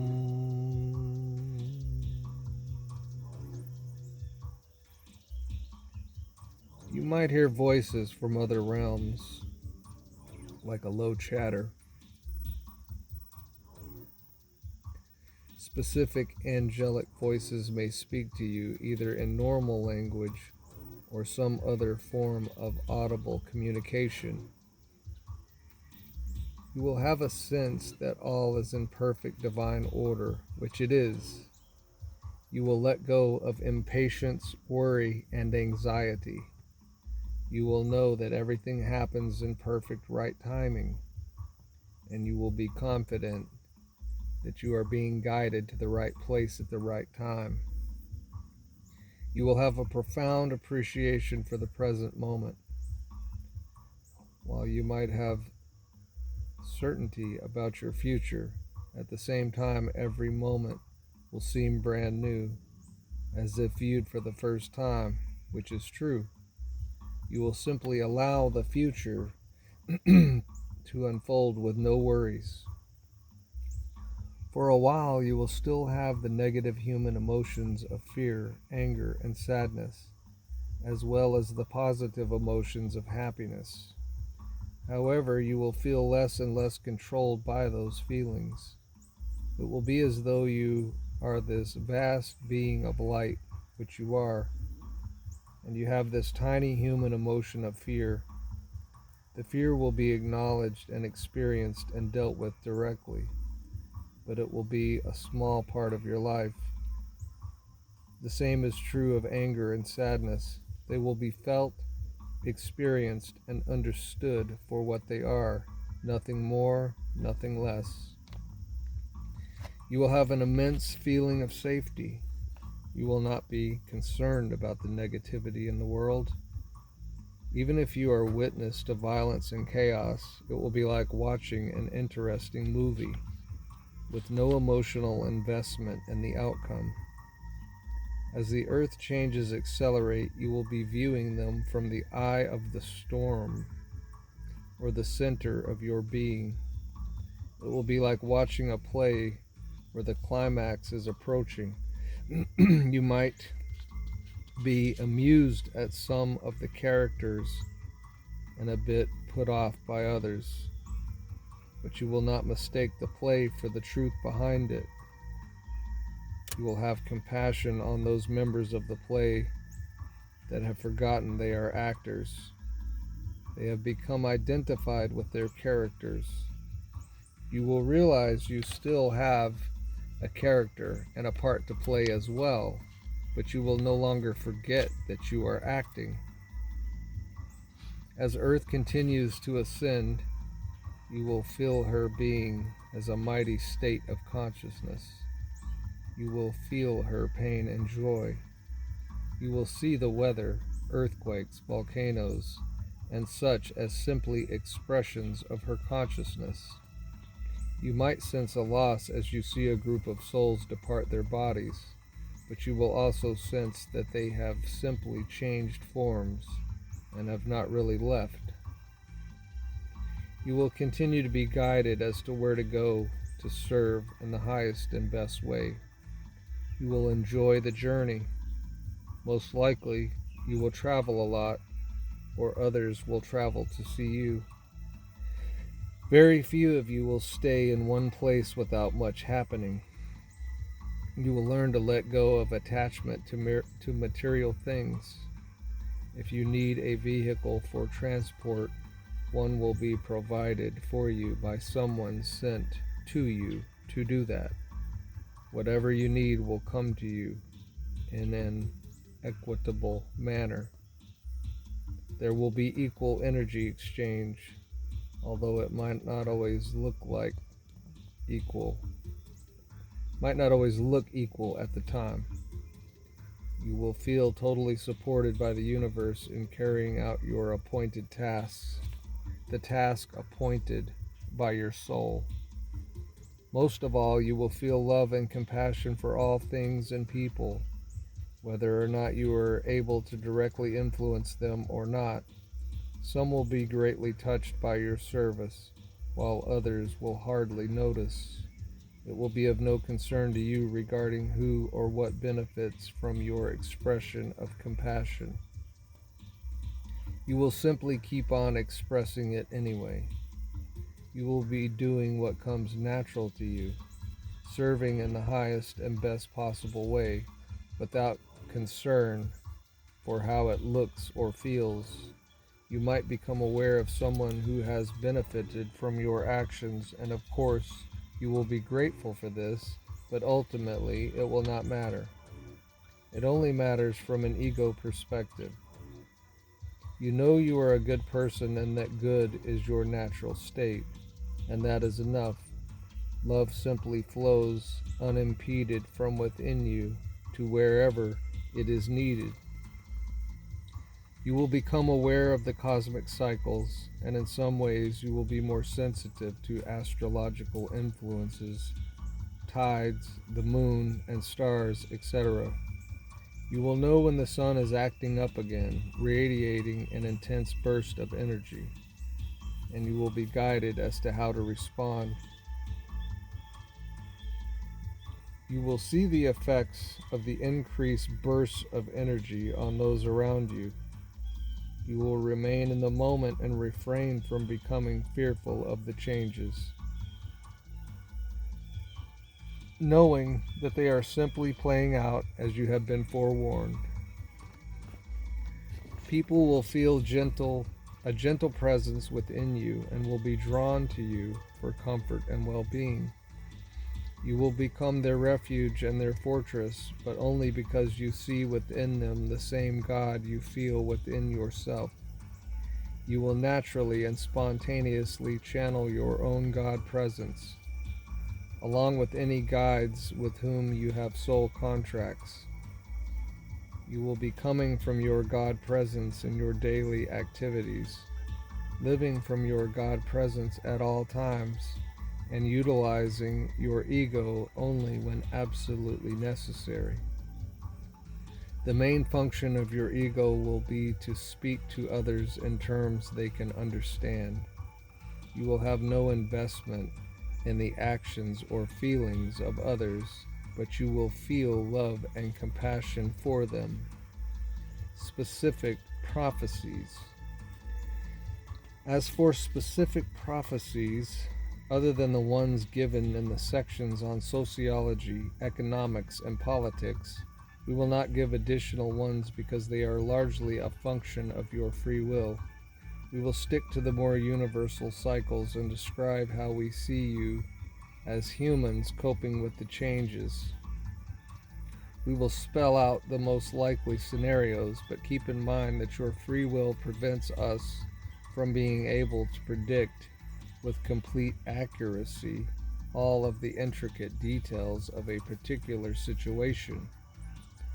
You are gods in training, and we cannot paint the picture for you, although we can instruct you on how to hold the brush, what to do with the canvas, etc.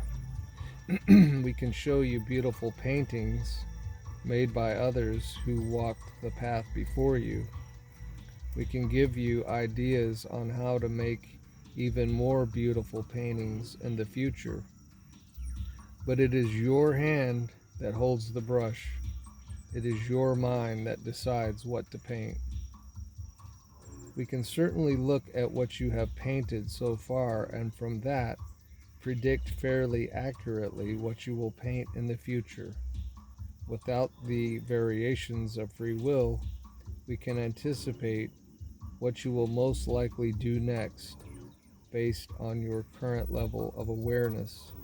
We can say with relative certainty that about 3/4 of you will likely leave this planet and reincarnate on another world, while about 1/4 of you will inherit the earth, and still smaller group of you will move directly into your etheric crystal light body forms.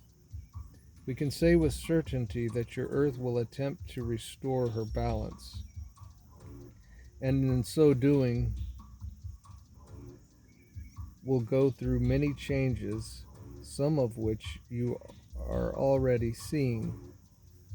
As the magnetic pole shifts, the energy points and vortexes will shift as well. Your climate will go through many changes, partly due to the alterations in your sun as it approaches the galactic shift. Although the burning of fossil fuels contributes to climate change, it is not the primary cause. It only aggravates the existing conditions. Nevertheless, there are many human-caused events that will trigger a correction response from Earth herself.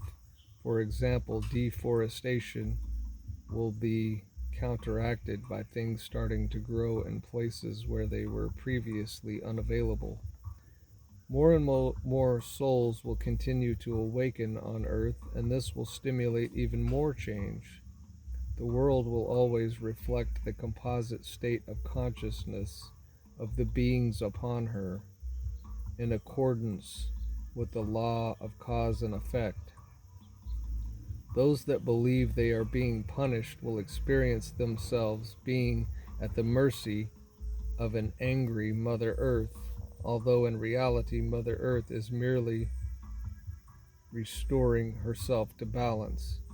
A lot of karma will come and go during this time, more rapidly than ever before. Souls will work through lifetimes of karma in a few years. Most humans will be forced to deal with whatever they have suppressed and denied. This is as it should be. It is part of the divine plan. All will be revealed in the twinkling of an eye. To those that understand what is taking place, it will be a marvel to behold. To those in fear and ignorance, it will seem as though the comforts and securities of life are being pulled out from underneath them. That is okay. Ultimately, every soul will get what he or she truly wants. But it might come at a price for those that refuse to see what is right in front of them, whether or not decisions are made with awareness or in ignorance. They are decisions nonetheless. Very few souls will consciously choose to exit the earth plane through illness, war, famine, pestilence, etc. But those who do leave in this manner will be manifesting the choices they have made on some level of their being, the reuniting of soul families. As you ascend, your relationships will change. Most of you came here as part of a soul group or soul family. You have an immediate soul group that usually consists of 12 individuals, half of which are typically on the earth plane at the same time. You have a larger group of 144 souls, approximately 72 of which are usually on the earth at the same time. As you grow and evolve, you will complete more and more of your karmic lessons and have less and less need to keep creating karmic relationships. As you complete your karmic relationships, they will either evolve into what this channel calls co-creative relationships, or they will dissolve. As they dissolve, members of your soul family will be drawn to you, and your superficial relationships will be replaced with deep soul communions. Those of you that are vibrating at fifth density will likely be the ambassadors for the fourth density communities of light. You will find that almost everyone in your life, you will have a deep soul connection. Some of you will form extended family living arrangements as a precursor to joining enlightened, self-sufficient spiritual communities. If you are on the path of ascension, you might live among fourth density soul family members that are not ready to move into fifth density just yet. Or you might live with other fifth density souls in small healing or educational centers, including ashrams and retreats. It is likely that you will form joint partnerships and group cooperatives, both in terms of purchasing land and real estate and in terms of sharing physical resources. As the need for physical resources decreases, you will simply focus on sharing energy and ideas. Most likely you and your fellow fifth density soul members will be instructing fourth density humans in the ways of enlightened living. The majority of you will be in contact with your soul family members in the higher realms. If you have soul family members in the fifth dimension, then there will be a joyous reunion as you reach fifth density, because you will be able to relate directly with each other instead of in a spirit guide to human relationship. Your soul family members beyond fifth density will still be your primary spirit guides, but the connection will become more and more solid. Some of your soul family members will visit you in ships if their vibratory rates are compatible with Earth's. As mentioned earlier, ETs will come and go from the enlightened communities on Earth.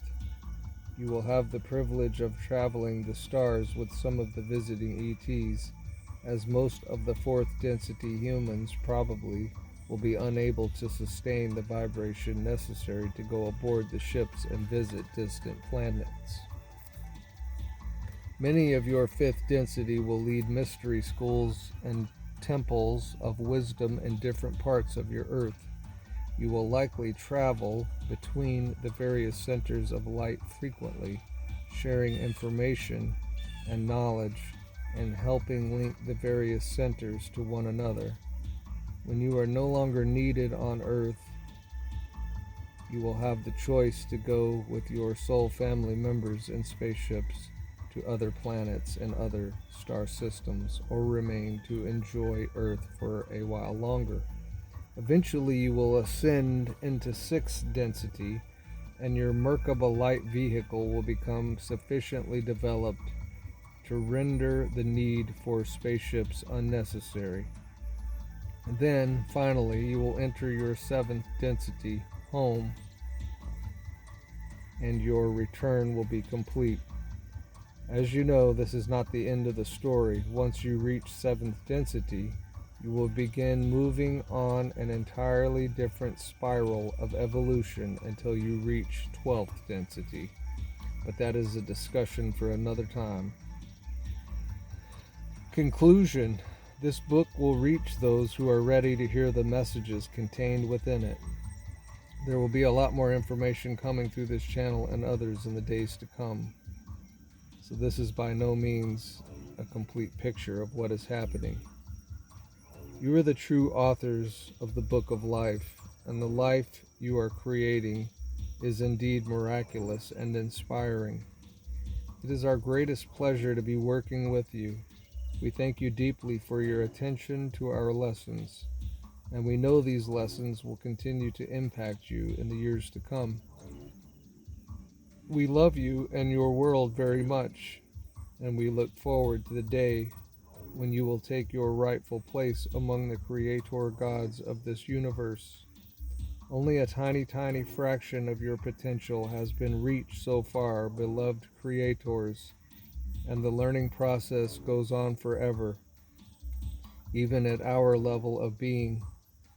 Once you graduate from this universe, you will enter a larger and more wondrous universe. You will never reach the end of God's creation, for it extends into infinity. In the meantime, there is much to be accomplished on earth. You live in a very difficult and dangerous time, yet you have God consciousness within you that will take you safely through the storm. Let us be your shelter in the storm, your rock and fortress as you shape and create your future. We hope this description of what is to come will stimulate you and help you move forward into a greater awareness. The future is in your hands, dear creators. We are the founders, with you always, in the light of the One.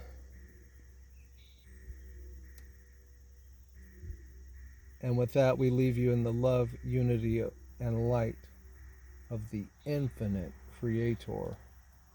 Until next time, my beautiful friends and family.